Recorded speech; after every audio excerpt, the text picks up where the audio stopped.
Here, sweetie, let me chew that for you. Sharon, he's old enough to do it by himself, okay? I can't do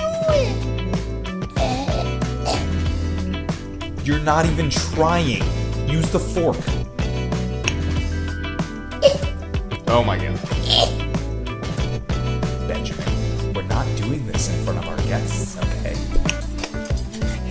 Put the food in your mouth. I'm trying, okay? Benjamin, eat the food. So good. Benjamin, this isn't the time for your superb acting. He's our little thespian. That's it. Nobody leaves this table until you finish every bite of your dinner. Why can't you just be like your brother?